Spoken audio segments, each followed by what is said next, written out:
Manoloana ny toetra rahanpirenena ankehitriny dia nanamafy ny ministry ny tontolo iainana fa ilaina ny firosoan'ny Madagasikara amin'ny fampihavanam-pirenena.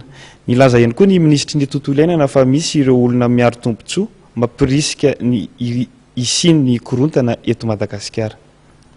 Isan'ny fanampin'ny vondrona Europeana amin'ny firenena malagasy eo amin'ny sehatry ny fiarovana ny tontolo iainana eto Madagasikara.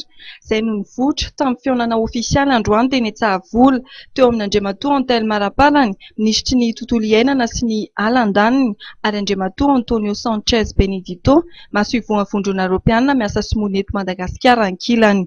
Ny Europeana zany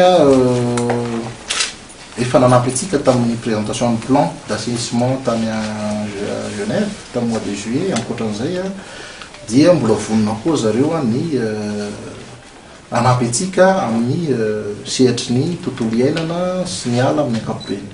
Maromaro ny fiarah-miasa amin'ny ao aloha ny resaka assainissement ny trafic-na bois précieux fampiresahanao teo, ao ny resaka gestion-na parcs nationaux, ary resaka fiarovana ny tontolo iainana amin'ny sehatry ny fitrandrahana amin'ireo arenan-kibon'ny tany sy ny pétrole eto Madagasikara.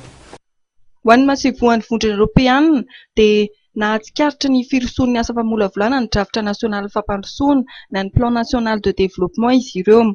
Ity drafitra ity hoy izy no ahitana taratra ireo laharam-pahamehan'ny gouvernemanta malagasy ahafahandreo mpiara-miombina antoka amin'ny Madagasikara mijery fomba itondran'izy ireo ny anjara biriky na fampandrosoana amin'ny Madagasikara.